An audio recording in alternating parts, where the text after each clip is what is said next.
I stepped onto the talent show stage, my original song ready to launch my music career, when my mic cut out mid-verse. My twin sister Jade smirked from backstage, dangling the sound booth keys like a trophy. The same betrayal that destroyed my middle school performance 5 years ago. But this time, I was reborn with a secret recording device capturing every cruel second.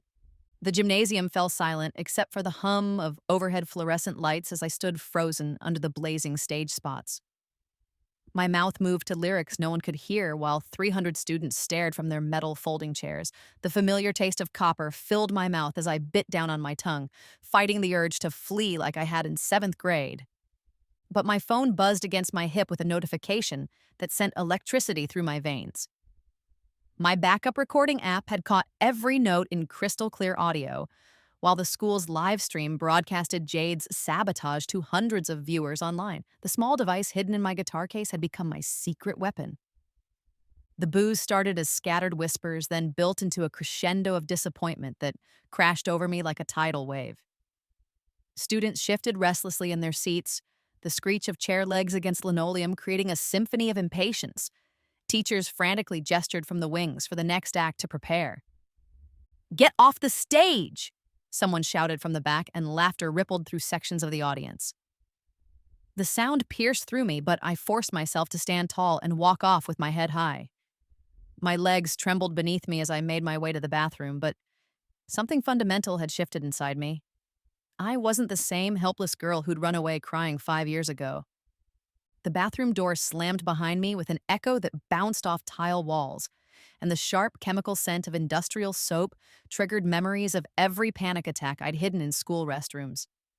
The fluorescent lights buzzed overhead like angry wasps while I gripped the cold porcelain sink, my reflection fractured in the cracked mirror above the faucet. My hands shook as I pulled out my phone, but my breathing steadied when I saw the perfect recording waiting for me. Every note I'd sung, every moment of Jade's visible sabotage, every second of the crowd's confused reaction captured in high definition. The live stream footage showed Jade's guilty smirk in brutal clarity. I typed with deliberate precision. "When your own sister cuts your mic, but technology doesn't lie." The upload bar crawled across my screen as I attached both the audio recording and the live stream footage. My finger hovered over the post button for just a moment before I pressed it with the force of 5 years of suppressed rage.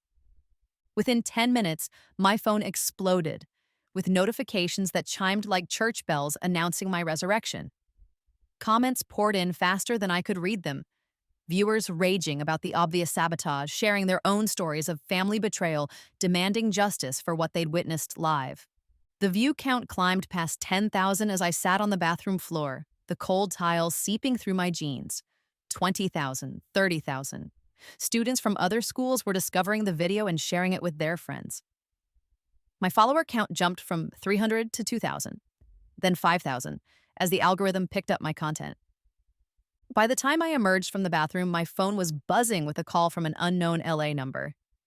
The hallway had emptied as the talent show continued without me, but I could hear applause filtering through the gymnasium doors.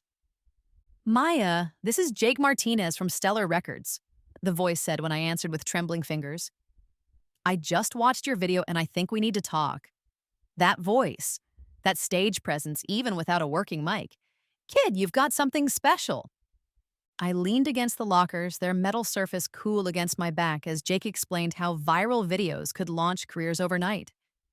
He wanted to discuss a development deal, studio time, maybe even a single release if the momentum continued. The words washed over me like a dream I'd been afraid to imagine. "The industry loves an underdog story," Jake continued. "And, honey, you just served up the most authentic one I've seen all year. Your sister did you a favor. She just made you famous." By the time I hung up, 50,000 people had watched Jade destroy my performance, and my recording app capture my real talent. The video was spreading beyond our school, beyond our town, carrying my voice to places I'd only dreamed of reaching. But as I walked toward the exit, still buzzing from Jake's call, I caught sight of Jade through the gymnasium doors. She was watching the current performer with that same satisfied smirk, completely unaware that her moment of triumph had just become the catalyst for my escape from everything that had ever held me back.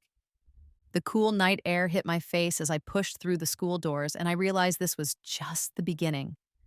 Tomorrow would bring new challenges, but tonight I had proof that sometimes the worst betrayals become the greatest gifts, if you're smart enough to document them.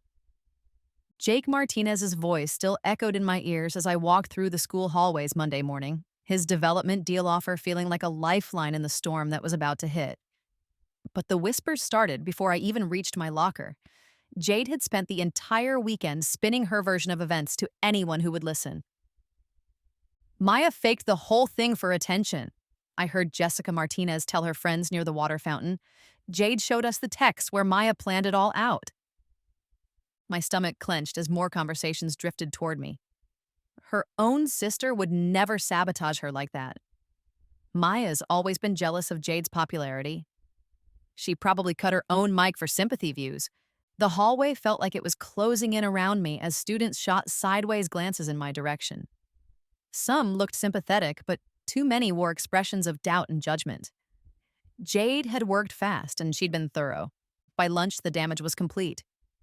My parents had already received 3 phone calls from concerned parents who thought I was acting out for attention. Mom's disappointed voice replayed in my head from our kitchen confrontation that morning, where she'd grounded me and confiscated all my recording equipment. "We raised you better than this, Maya," she'd said, her eyes red from crying. Jade came to us in tears last night, terrified that her own sister would destroy her reputation for internet fame. The cafeteria smelled like industrial-strength disinfectant mixed with reheated pizza as I sat alone at my usual table. But I wasn't defeated. I was hunting. I'd positioned myself perfectly to overhear the popular kids' table where Jade held court like a queen, dispensing wisdom to her subjects.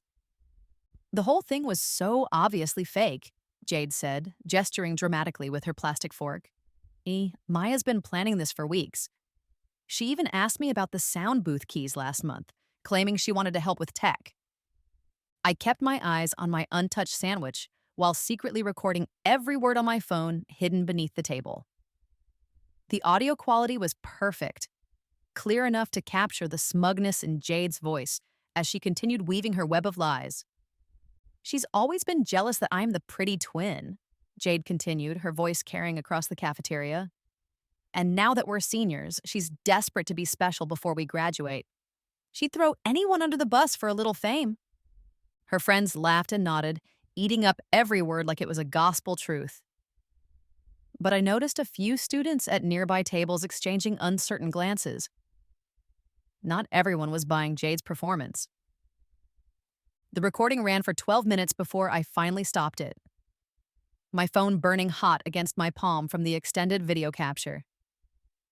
I had everything I needed, but I forced myself to wait until the end of lunch period before making my move. Standing up slowly, I walked over to Jade's table with slumped shoulders and downcast eyes. The cafeteria noise dimmed as conversations paused, everyone sensing drama about to unfold. The fluorescent lights reflected off the polished floor as I approached my sister's throne. "Jade, I started, then let my voice crack convincingly. "You're right, I'm sorry." Her smile was triumphant, predatory. "Sorry for what exactly?" "For posting that video, for embarrassing our family, for making people think you would ever hurt me on purpose." Each word tasted like poison, but I delivered them with perfect defeated sincerity. Jade's posture relaxed as she basked in her victory. "I'm glad you finally see sense, Maya. We're twins. We should support each other, not tear each other down for internet points." The hypocrisy was breathtaking, but I just nodded meekly and shuffled away while her friends praised her for being so mature and forgiving. They had no idea I was already uploading her confession with strategic hashtags that music industry scouts followed religiously. This time, I was smarter about the timing. I posted during 8th period when most students would be checking their phones in class, ensuring maximum spread before the school day ended. The caption read, "When your sister calls you fake but doesn't know you're still recording, listen to what she really thinks about family." The response was immediate and brutal. Comments flooded in, calling Jade toxic, manipulative, and jealous. The view count climbed past 50,000 within an hour, as students from our school began sharing screenshots of Jade's lies. My follower count exploded past 15,000 as the algorithm pushed my content to broader audiences. But the real validation came from the industry professionals sliding into my DMs. 3 different talent scouts, 2 podcast hosts wanting interviews, and a documentary filmmaker interested in following my story. Jake Martinez texted me directly. "Kid, you just proved you understand narrative control. That's half the music business right there." By the time the final bell rang, the second video had reached 200,000 views. I walked toward the parking lot with my head high, ignoring the stares and whispers following me down the hallway. Some students looked at me with new respect, others with fear. I was no longer the quiet twin who accepted whatever Jade dished out. But as I reached my car, Jade materialized beside me with Tyler in tow. My supposed best friend and secret crush looked uncomfortable, his hands shoved deep in his pockets as he avoided eye contact. The afternoon sun beat down on the asphalt, making the air shimmer with heat and tension. "Fix this!" Jade hissed, her perfect composure finally cracking like a dropped mask. "Delete the videos. People are calling our house nonstop, and Mom hasn't stopped crying since this morning." I almost felt sorry for her. Almost. But then Tyler stepped closer, and I caught the familiar scent of his cologne, mixed with something I'd never noticed before. The metallic smell of guilt that clung to people who'd betrayed those who trusted them most. "She's right, Maya," Tyler said quietly, his voice carrying an edge that made my skin crawl. "This has gone too far. Delete everything, or people are going to see some very interesting photos from last summer's pool party." The threat hit me like ice water in my veins, but it also crystallized something inside me. Tyler had been there that night when I'd gotten food poisoning and passed out by the pool in my swimsuit. He'd been the one to help me inside, the one I'd trusted to keep me safe when I was vulnerable. "You wouldn't," I whispered, but his expression told me everything I needed to know. "Try me," he said, pulling out his phone. "I've got them ready to post. Your choice. Delete your videos, or tomorrow everyone sees exactly how desperate you really are." Tyler's phone screen glowed in the afternoon sunlight as he showed me the first photo. Me passed out by the pool last summer, my swimsuit askew, and my face slack with unconsciousness. The metallic taste of betrayal flooded my mouth as I realized the boy I'd trusted with my deepest secrets had been planning this moment for months. "You are getting too big for this town," Tyler said, his voice carrying a coldness I'd never heard before. "We thought the talent show thing would humble you, but you just had to turn it into some victim narrative." The world tilted beneath my feet as the full scope of their conspiracy crashed over me. This wasn't just Jade's jealousy. This was calculated destruction orchestrated by the 2 people I'd loved most. My chest tightened as I struggled to breathe, the parking lot asphalt radiating heat that made my vision blur.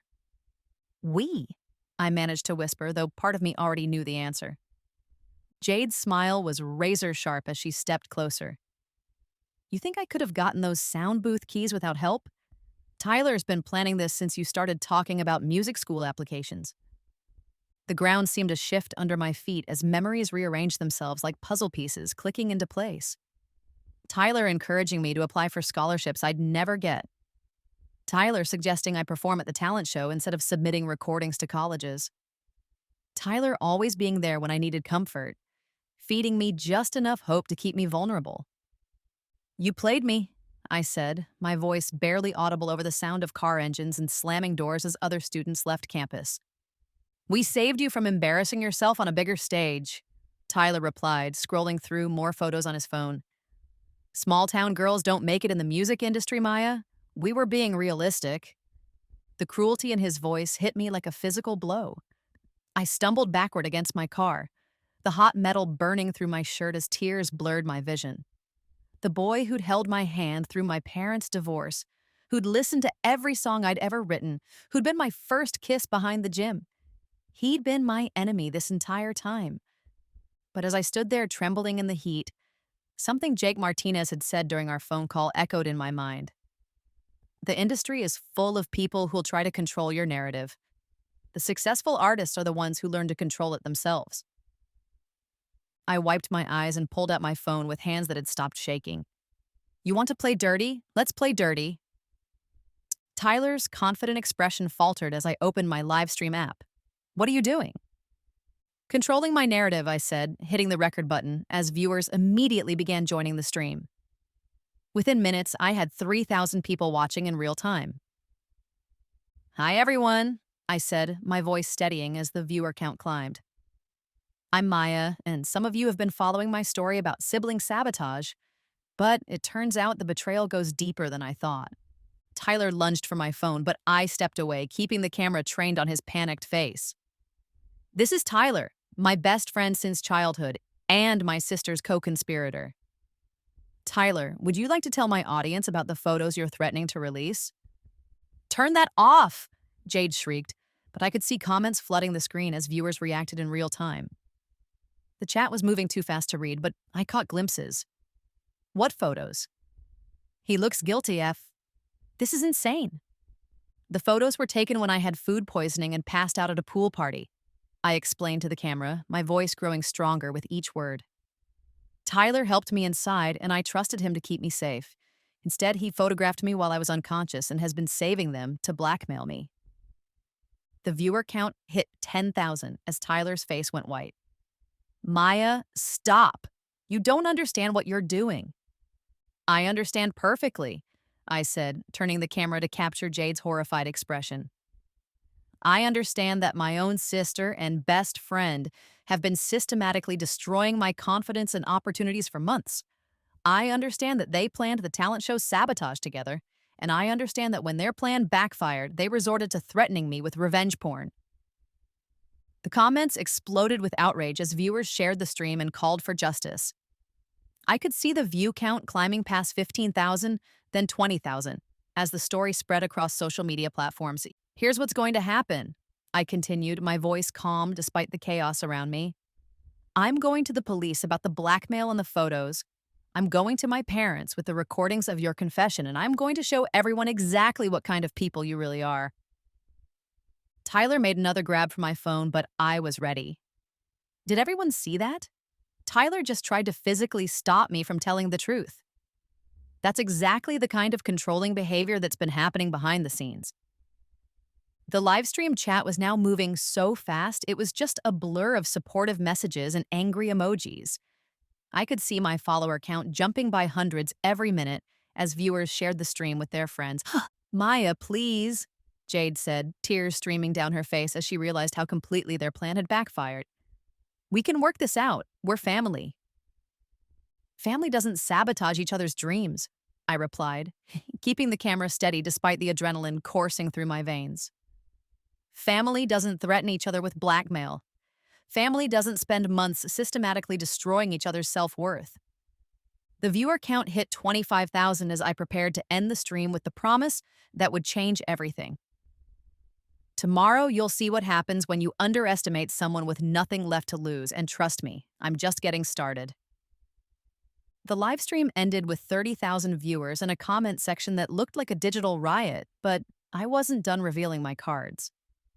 I sat in my car with the engine running, watching Jade and Tyler frantically whispering in my rearview mirror as they tried to figure out how to contain the wildfire they'd accidentally helped me start. My phone buzzed with a text from Jake Martinez. Kid, I just watched your live stream. We need to talk tonight. This changes everything. But first, I had a bigger revelation to share. I opened a new live stream, and within minutes, 20,000 viewers had joined. Word was spreading fast across social media about the girl whose family was trying to destroy her music career. I wasn't completely honest with you earlier, I began, my voice steady as I looked into the camera. There's something I've been hiding. Something that makes their betrayal even more calculated than you know. The chat filled with curious viewers asking what I meant, their messages flowing like water as I prepared to drop the bombshell that would shift everything in my favor. My late grandmother left me a trust fund that becomes accessible when I turn 18 next month, I said, watching the viewer count climb past 25,000. It's enough money to fund my entire music career, studio time, music videos, marketing campaigns, everything. I've been keeping this secret to stay grounded, but Jade and Tyler have known about it since we were kids. The realization rippled through the chat as viewers connected the dots. Comments poured in. They were trying to sabotage her before she got the money. This makes it so much worse. They wanted to destroy her confidence. I pulled up my banking app and showed the account balance on screen. $750,000 waiting for my 18th birthday in 3 weeks. The chat exploded with shocked emojis and messages of support as the true scope of the betrayal became clear. They weren't just trying to humiliate me for fun, I continued, my voice growing stronger with each word. They were trying to destroy my self-worth before I gained access to the resources that could make my dreams real. They wanted me broken and dependent, not confident and free. Behind me, I could see Jade's face through my car window, her expression cycling between rage and panic as she watched her world crumble in real time. Tyler was on his phone, probably trying to delete the photos he'd been threatening me with, but it was too late. The damage to their reputations was already done. But here's what they didn't count on, I said, turning the camera to capture the golden hour light streaming through my windshield. They didn't count on me documenting everything. They didn't count on technology being on my side. And they definitely didn't count on strangers on the internet caring more about my dreams than my own family. My phone started ringing with Jake Martinez's number, and I answered on the live stream so my viewers could hear the conversation in real time. Maya, I've been watching your streams. Jake's voice came through crystal clear. Forget the development deal. I want to fly you to LA this weekend for a recording session. This story, this voice, this fire you've got, we need to capture it while it's burning. The chat went wild as viewers realized they were witnessing a real-time record deal negotiation. Comments flooded in faster than ever. She's getting signed. This is incredible. From talent show to record deal in 1 week. I'll take it, I said without hesitation, the words feeling like stepping off a cliff into freefall. But I have conditions. I want complete creative control over my first single, and it's going to be about betrayal and finding strength in the ashes. Done, Jake replied immediately. And Maya, bring the recordings. Everything you've captured this week is pure gold for the documentary we're going to make about your rise. As I hung up, the viewer count had hit 40,000. My follower count was approaching 50,000 as the clips from my live stream spread across TikTok, Twitter, and Instagram. News outlets were already picking up the story. I could see notifications from entertainment blogs wanting interviews. I took a deep breath and looked directly into the camera one final time. 3 weeks ago, I was just another small-town girl with big dreams. Tonight, I'm flying to Los Angeles to record my debut single with stellar records, and it's all because 2 people who claim to love me tried to destroy me instead. The scent of my mother's lavender candles drifted from our house across the parking lot, a reminder of the life I was about to leave behind. But for the first time in months, the smell didn't make me feel trapped. It made me feel grateful for everything that had led me to this moment. Thank you to everyone who believed in me when my own family didn't, I said, my voice thick with emotion. Tomorrow, I'm making the biggest decision of my life, and it's all because you gave me the courage to fight back. Just as I was about to end the stream, Jake's voice came through my phone speaker again as he called back.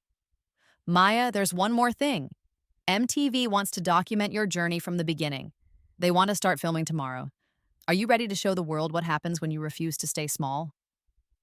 The chat exploded with excitement as I realized my life was about to change completely. The taste of freedom was metallic and electric on my tongue as I made the decision that would alter everything. Yes, I said simply, I'm ready. But even as triumph coursed through my veins, I could see Jade in my rearview mirror, her face twisted with rage as she realized she'd just handed me the keys to everything she'd tried to keep from me. This victory was sweet, but something in her expression told me the war was far from over. The emergency assembly at Riverside High hadn't been called in 15 years, but here I was Tuesday morning, walking through the gymnasium doors with my lawyer beside me and a USB drive full of evidence in my pocket. The harsh fluorescent lights reflected off the polished floor as 800 students filled the bleachers, their whispers creating a buzz that felt electric with anticipation. Principal Morrison stood at the podium looking haggard, dark circles under his eyes from dealing with the media circus that had descended on our small town overnight. Three news vans were parked outside, their satellite dishes reaching toward the sky like mechanical flowers seeking attention. "We're here to address the recent cyberbullying incidents," Principal Morrison began, his voice echoing through the sound system with bitter irony. "Social media has made it too easy to spread rumors and hurt others, but I was ready for this." Ms. Chen, the lawyer Jake Martinez had connected me with, squeezed my hand as I stood up in the bleachers. The gymnasium fell silent, except for the hum of the ventilation system and the distant sound of camera shutters from the press section. "Principal Morrison," I called out, my voice carrying clearly through the space. "I have evidence to present to the assembly about the real cyberbullying that's been happening." A ripple of excitement moved through the crowd as students turned to stare at me.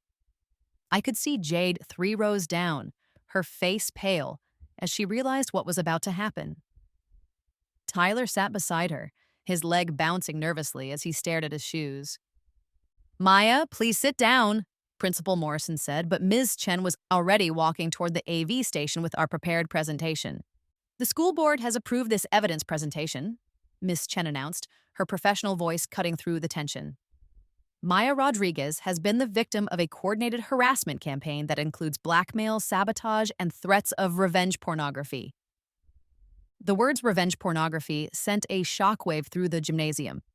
Parents in the back section gasped audibly while students pulled out their phones to record what was clearly about to become the most dramatic assembly in school history.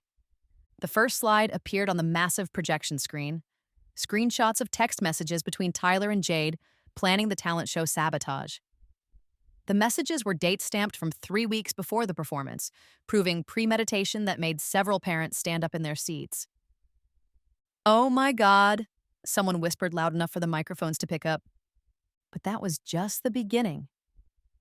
The next slides showed Tyler's threatening messages about the photos, complete with previews that had been legally blurred but were clearly compromising. The timestamp showed they'd been taken while I was unconscious, making the intent undeniably predatory. Mrs. Patterson, Tyler's mother, let out a sob that echoed through the gymnasium. "Tyler, what have you done?" The final slides contained transcripts of death threats both Jade and Tyler had sent me through anonymous accounts. Messages so vicious that several teachers moved closer to the microphone to hear Ms. Chen's narration over the shocked murmur of the crowd.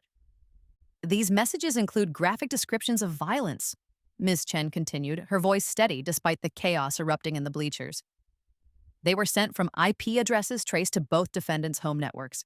I watched Jade's face crumble as her cheerleader friends scooted away from her on the bleacher bench. The girl who'd been homecoming queen just 6 months ago was now radioactive in real time, her social exile happening in front of 800 witnesses. Tyler tried to stand up and leave, but Ms. Chen wasn't finished. "The final piece of evidence shows the systematic psychological abuse Maya endured for months." The screen filled with audio wavelengths as Tyler's voice played through the gymnasium speakers. "Small-town girls don't make it in the music industry, Maya. We were being realistic. You should thank us for saving you from a bigger humiliation." The silence that followed was deafening. Even the youngest freshmen understood they were witnessing something that would be talked about for decades. This wasn't just high school drama. This was a criminal case unfolding in real time. Principal Morrison's voice cracked as he spoke into the microphone. "Tyler Henderson and Jade Rodriguez are hereby suspended pending a full investigation. Security will escort them from the premises immediately." The gymnasium erupted as security guards approached the bleachers. Students stood on their seats to get better views while parents demanded answers and reporters scribbled notes frantically. The metallic taste of justice filled my mouth as I watched my tormentors led away in front of everyone who'd ever doubted my story. But the real validation came when my phone started buzzing with notifications. The local news had live-streamed the entire assembly, and it was already trending on social media with hashtags like hashtag Justice for Maya and hashtag Twin Betrayal. Major news outlets were picking up the story as viewers shared clips of the evidence presentation. By lunch period, my story had been featured on 3 national news programs. CNN called it a cautionary tale about sibling rivalry in the digital age, while NBC focused on the legal implications of the blackmail and revenge porn threats. My follower count hit 200,000 as celebrities and musicians began sharing my story. The smell of disinfectant and floor wax couldn't mask the electricity in the air as I walked through hallways, where students now looked at me with something approaching awe. But the real victory came when I saw my parents waiting by my locker, their faces streaked with tears of shame and regret. Maya, my mother said, her voice breaking as harsh fluorescent light reflected off her wet cheeks. We're so sorry. We should have believed you. We should have protected you. Child Protective Services had interviewed them that morning after seeing the evidence of how they'd enabled the abuse by taking Jade's side and punishing me for speaking out. The investigation would continue, but they finally understood the scope of what their golden child had done to their other daughter. The final humiliation came during 8th period when the guidance counselor announced over the intercom that Jade's early admission to Stanford had been rescinded due to the negative publicity. The university had seen the evidence presentation and decided they couldn't risk the association with such a high-profile harassment case. As I walked out of school that afternoon, news cameras captured me signing my record deal on the front steps with Jake Martinez, who'd flown in specifically for the photo opportunity. The contrast was perfect, from the scene of my sabotage to the site of my triumph, all within a week of refusing to stay silent. But even as victory tasted sweet on my tongue, I could see Jade watching from the principal's office window, her face a mask of rage that promised this wasn't over. She'd lost this battle, but something in her eyes told me she was already planning the next war. 3 months later, I stood in the floor-to-ceiling windows of my LA apartment, watching the city sprawl beneath me like a circuit board of dreams come true. My debut single, Cut My Mic, had just hit number 12 on the Billboard Hot 100, and the Grammy buzz was already starting to build around its raw honesty and infectious melody. The doorbell rang at exactly 2 p.m., interrupting my pre-concert vocal warm-ups. Through the peephole, I saw two familiar figures that made my stomach clench, with a mixture of anger and something that might have been pity. Jade and Tyler stood in my hallway, looking like they'd aged years in the months since their public downfall. Jade had lost 30 pounds, her once perfect hair hanging limp around a face that bore the stress of being nationally recognized as the evil twin. Tyler looked even worse, his eyes sunken and his clothes hanging loose on his frame like he'd forgotten how to take care of himself. Maya, please, Jade said when I opened the door, her voice barely above a whisper. We need to talk. We drove 18 hours to get here. I leaned against the doorframe, studying these ghosts from my past life. The city noise buzzed through my windows. Car horns, construction sounds, the distant hum of ambition that had become my daily soundtrack. Their desperate voices barely registered against the symphony of success surrounding me. We made mistakes, Tyler said, his hands shaking as he pulled out his phone. Look, I deleted all the photos months ago. I have witnesses. I went to therapy. The word mistakes hit me like a slap. Mistakes, I repeated, my voice calm despite the fury building in my chest. You planned to destroy my music career before I even had one. You blackmailed me with revenge porn. You sent me death threats from anonymous accounts. Jade stepped forward, tears streaming down her hollow cheeks. I was jealous, okay? You were always the talented one, and I knew once you got grandmother's money, you'd leave me behind. I was scared of being forgotten. So you decided to break me instead of supporting me, I said, the words tasting like acid in my mouth. You spent months systematically destroying my confidence, making me doubt every dream I'd ever had. The elevator dinged behind them, and I could see my Grammy-nominated collaborator Marcus stepping out with his guitar case. We had a songwriting session scheduled, another track for the album that was going to cement my place in the industry that had once seemed impossible to reach. Maya, we're family, Jade pleaded, reaching for my hand with fingers that trembled like autumn leaves. Twins are supposed to stick together. I know I hurt you, but we can start over. Clean slate. The audacity of it took my breath away. Clean slate. I laughed, but there was no humor in the sound. You tried to sabotage my talent show performance. When that backfired and made me famous, you turned our parents against me. When that didn't work, Tyler threatened to release photos of me unconscious and vulnerable. Tyler's face crumpled as Marcus approached, clearly recognizing him from the news coverage. Maya, I was 17 and stupid. I've been in therapy for months. I know what I did was unforgivable, but nothing, I interrupted, my voice cutting through his excuses like a blade.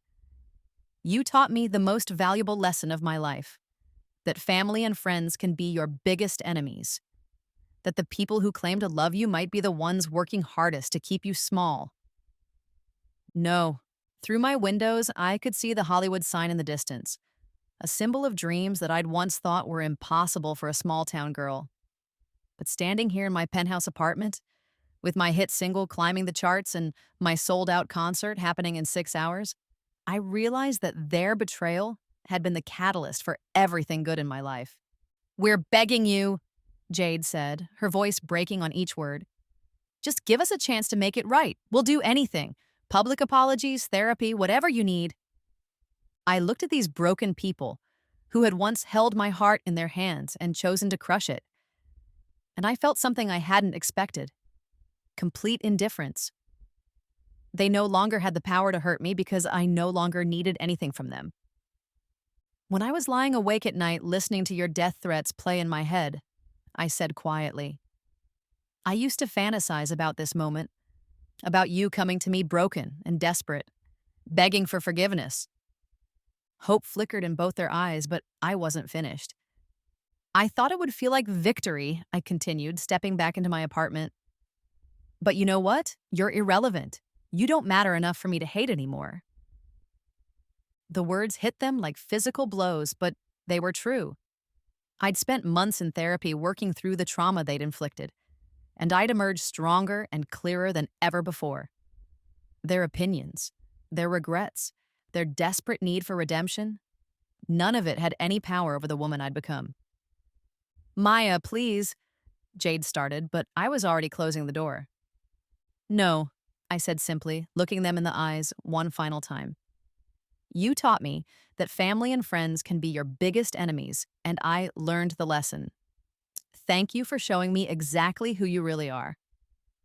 The door closed with a soft click that felt like the final note of a song I never wanted to hear again. Through the wood, I could hear Jade sobbing and Tyler pleading, but their voices faded as I walked back to my piano, where Marcus was already setting up his equipment. Ready to write a hit? Marcus asked, adjusting his headphones as he glanced toward the door where the muffled sounds of desperation were slowly moving toward the elevator. I sat down at my keyboard and played the opening chords of what would become my next single, a song about freedom, about the peace that comes from walking away from toxic people, about the quiet power of indifference toward those who try to destroy you. More than ready, I said, and for the first time in my life, I meant it completely. 1 year later, I stood on the Grammy Award stage in a shimmering gold dress that caught the spotlight like captured starfire, my hands wrapped around the microphone that had become my weapon of choice. The Crypto.com arena stretched before me, filled with 20,000 people and millions more, watching at home as I prepared to perform Cut My Mic. The song that had started as a moment of sabotage and become an anthem of resilience. This song is dedicated to everyone who tried to silence me but only made me stronger, I said into the microphone, my voice carrying clearly through the arena's sound system. The audience erupted in applause that felt like thunder rolling through my bones. The opening piano notes filled the space as I began to sing about betrayal and rebirth, about finding your voice in the ashes of someone else's cruelty. Every word carried the weight of my journey from that high school stage to this moment, from the girl who'd been sabotaged to the woman who'd turned that sabotage into strength. The performance ended with a standing ovation that lasted 4 minutes, and as I walked backstage, my phone was already buzzing with congratulations from industry legends and messages from fans sharing their own stories of overcoming family betrayal. But the notifications I ignored completely were the dozens from Jade and Tyler, their desperate attempts to insert themselves into my moment of triumph. Backstage, the soft scent of eucalyptus from the backstage aromatherapy station mixed with the metallic smell of adrenaline as I settled into the green room to wait for the Best New Artist category. My manager handed me my phone, which showed 47 missed calls from my hometown area code and over 300 unread messages. Maya, congratulations on the performance, Jake Martinez said, settling into the chair beside me with a satisfied smile. The network is already asking about you hosting next year's show. I laughed, remembering the scared girl who'd stood frozen on a high school stage just 18 months ago. One Grammy at a time, Jake. But even as we joked, I could see through the backstage monitors that the cameras had found my parents in the audience. Their faces streaked with proud tears as they held up signs reading, "That's our daughter," and "Maya Strong." The same parents who'd once grounded me for speaking my truth were now basking in reflected glory, their interviews with Entertainment Tonight already trending on social media. The irony wasn't lost on me, but I'd made peace with their late blooming support months ago. Some people need to see success before they can recognize talent, and I'd learned not to hold grudges against those who'd simply been slow to understand. When they announced my name as the winner of Best New Artist, I walked to the podium with legs that felt steady for the first time in years. The golden gramophone felt heavier than I'd expected as I looked out at an audience that included my musical heroes and industry pioneers. 18 months ago, my own sister sabotaged my high school talent show performance, I said into the microphone, my voice calm and clear despite the magnitude of the moment. She thought she was ending my music career before it started. Instead, she gave me the story that launched it. The audience laughed appreciatively, but I wasn't finished. This award belongs to every young artist who's been told they're not good enough by the people who should be lifting them up, I continued, raising the Grammy toward the lights. Sometimes the greatest gift someone can give you is showing you exactly who they really are. Later, at the after party in the Beverly Hills Hotel's Crystal Ballroom, I found myself surrounded by artists whose music had soundtracked my childhood dreams. The chandeliers cast rainbow prisms across the cream-colored walls as I sipped champagne and discussed collaboration possibilities with musicians I'd once only dreamed of meeting. But it was the quiet moment on the hotel's garden terrace that meant the most to me. Away from the cameras and crowds, I called Mrs. Rodriguez, my grandmother's best friend who'd helped establish the trust fund that made everything possible.